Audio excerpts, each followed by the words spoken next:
صل على محمد وآل محمد اللهم صل على ಅಸ್ಸಲಾಮು ಅಲೈಕುಂ ವರಹಮತುಲ್ಲಾಹಿ ವಬರಕಾತು. ಬಿಸ್ಮಿಲ್ಲಾ ವಲ್ಹಮ್ದುಲಿಲ್ಲಾ ವಸ್ಸಲಾತು ವಸ್ಸಲಾಮು ಅಲಾ ಅಶ್ರಫಿಲ್ ಮುರ್ಸಲೀನ್ ವ ಅಲಾ ಆಲಿಹಿ ವಸ್ವಹ್ಬಿಹಿ ಅಜ್ಮಾಯಿನ್ ಅಮ್ಮಾ ಬಅದ್.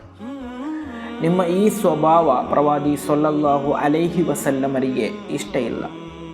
ಇಮಾಮ್ ಬುಖಾರಿ ಹಾಗೂ ಮುಸ್ಲಿಂ ರಲಿಯಲ್ಲಾಹು ಅನ್ಹುಮಾರವರು ವರದಿ ಮಾಡಿದಂತಹ ಹದೀಸ್ ಅಬಿ ಮೂಸಾ ರಲಿಯಲ್ಲಾಹು ಅನ್ಹುರವರಿಂದ ನಿವೇದನೆ. ಕಾಲ ಮಹಾನರು ಹೇಳುತ್ತಾರೆ, ಕಾಲ ರಸೂಲುಲ್ಲಾಹಿ ಸ್ವಲ್ಲಲ್ಲಾಹು ಅಲೈಹಿ ವಸಲ್ಲಂ, ಪ್ರವಾದಿ ಸ್ವಲ್ಲಲ್ಲಾಹು ಅಲೈಹಿ ವಸಲ್ಲಮರು ಹೇಳಿದರು, ಮಮ್ಮರ್ರ ಫಿ ಶೈಇಂ ಮಿನ್ ಮಸಾಜಿದಿನ ಔ ಅಸ್ವಾಕಿನ ವ ಮಅಹು ನಬುಲುನ್ ಫಲ್ಯುಮ್ಸಿಕ್.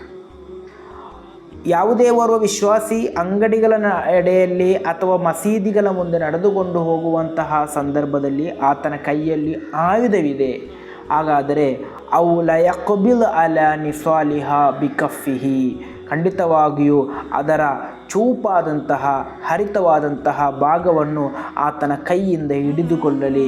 ಕಾರಣ ಅಯ್ಯುಸೀಬ ಅಹದಂ ಮಿನಲ್ ಮುಸ್ಲಿಮೀನ ಮಿನ್ಹಾ ಶೈ ಬಿಶೈಇನ್, ಖಂಡಿತವಾಗಿಯೂ ಆ ಒಂದು ಖಡ್ಗದ ಹರಿತವಾದ ಭಾಗದಿಂದ ಯಾವುದೇ ಓರ್ವ ವಿಶ್ವಾಸಿಗೆ ಅಲ್ಪವಾದರೂ ನೋವಾಗದಿರಲಿ, ಅದು ತಾಗದಿರಲಿ ಎಂಬಂತಹ ಉದ್ದೇಶದಿಂದ ಇಲ್ಲಿ ನಾವು ತಿಳಿಯಬೇಕಾದದ್ದು, ಪ್ರವಾದಿ ಸಲ್ಲಲ್ಲಾಹು ಅಲೈಹಿ ವಸಲ್ಲಂ ಸ್ಪಷ್ಟವಾಗಿ ಹೇಳಿದಂತಹ ವಿಷಯ, ನೀವು ಹರಿತವಾದಂತಹ ಖಡ್ಗವನ್ನು ಕೈಯಲ್ಲಿ ಹಿಡಿದುಕೊಂಡು ನಡೆಯುವಂತಹ ಸಂದರ್ಭದಲ್ಲಿ, ಪ್ರತ್ಯೇಕವಾಗಿ ಮಸೀದಿಗಳ ಮುಂದೆ ವಿಶ್ವಾಸಿಗಳು ನಡೆದುಕೊಂಡು ಹೋಗ್ತಾರೆ, ಆ ಸಂದರ್ಭದಲ್ಲಿ ಆ ಖಡ್ಗದ ಚೂಪಾದ ಭಾಗ, ಹರಿತವಾದ ಭಾಗ ಅದು ಮತ್ತೋರ್ವ ವಿಶ್ವಾಸಿಗೆ ತಗುಲಿದರೆ ಖಂಡಿತವಾಗಿ ಆತನ ನೋವು ಅನುಭವಿಸಬೇಕಾದೀತು.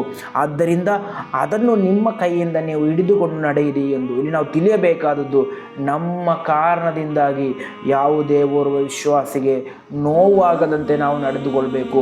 ಆ ರೀತಿ ಇನ್ನೊಬ್ಬರಿಗೆ ನೋವು ಮಾಡಿ ಇನ್ನೊಬ್ಬರಿಗೆ ತೊಂದರೆಯನ್ನು ಕೊಟ್ಟು ಜೀವಿಸುವಂತಹ ಸ್ವಭಾವ ನಮಗಿದ್ದರೆ ಖಂಡಿತವಾಗಿಯೂ ಪ್ರವಾದಿ ಸಲ್ಲಲ್ಲಾಹು ಅಲೈಹಿ ವಸಲ್ಲಮರು ನಮ್ಮಿಂದ ಆ ಸ್ವಭಾವ ಖಂಡಿತವಾಗಿಯೂ ಇಷ್ಟಪಡಲ್ಲ.